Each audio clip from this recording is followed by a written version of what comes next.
എരുമേലിയിൽ ഹോട്ടലുകളിലെ വിലവിവര പട്ടിക, ശുചിത്വം എന്നിവ കൃത്യമാണെന്ന് ഉറപ്പുവരുത്താൻ ഹൈക്കോടതി നിർദ്ദേശം.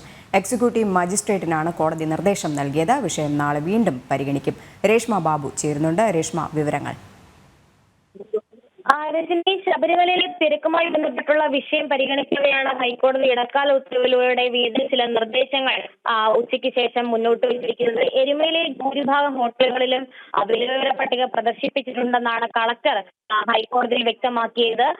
ഒപ്പം തന്നെ ഹോട്ടലുകളിലെ വിലവിവര പട്ടിക, ഇവിടങ്ങളിലെ ശുചിത്വം എന്നിവ കൃത്യമാണെന്ന് എക്സിക്യൂട്ടീവ് മജിസ്ട്രേറ്റായിട്ടുള്ള കളക്ടർ ഉറപ്പുവരുത്തണമെന്നും ഹൈക്കോടതി ഇടക്കാല ഉത്തരവിലൂടെ നിർദ്ദേശം നൽകിയിരിക്കുകയാണ്.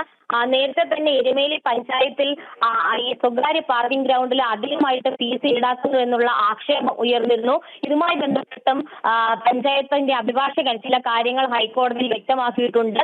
അധികമായിട്ട് ഫീസ് ഈടാക്കുന്ന അല്ലെങ്കിൽ അത്തരം അനധികൃതമായിട്ട് ലൈസൻസ് ഇല്ലാതെ പാർക്കിംഗ് ഗ്രൗണ്ട് കൈകാര്യം ചെയ്യുന്നുണ്ടെങ്കിൽ അവർക്കെതിരെ നോട്ടീസ് നൽകാനായുള്ള തീരുമാനമെന്നാണ് പഞ്ചായത്ത് സെക്രട്ടറി നിലവിൽ ഹൈക്കോടതിയിൽ വ്യക്തമാക്കിയിട്ടുള്ളത്. ഇക്കാര്യത്തിൽ ഇങ്ങനെ ലൈസൻസ് ഇല്ലാതെ പ്രവർത്തിക്കുന്ന പാർക്കിംഗ് ഗ്രൗണ്ടുകൾക്ക് നോട്ടീസ് നൽകുന്ന നടപടിക്രമങ്ങൾ ഉറപ്പുവരുത്തണമെന്ന് കൂടി പഞ്ചായത്ത് സെക്രട്ടറിക്ക് ഹൈക്കോടതി നിർദ്ദേശം നൽകിയിട്ടുണ്ട്. മാത്രവുമല്ല, ഈ അധിക പാർക്കിംഗ് ഫീസ് ഈടാക്കുന്നില്ലെന്നും സെക്രട്ടറി ഉറപ്പുവരുത്തണമെന്നും ഹൈക്കോടതി ഇടക്കാല ഉത്തരവിൽ ചൂണ്ടിക്കാട്ടുകയും ചെയ്തിട്ടുണ്ട്.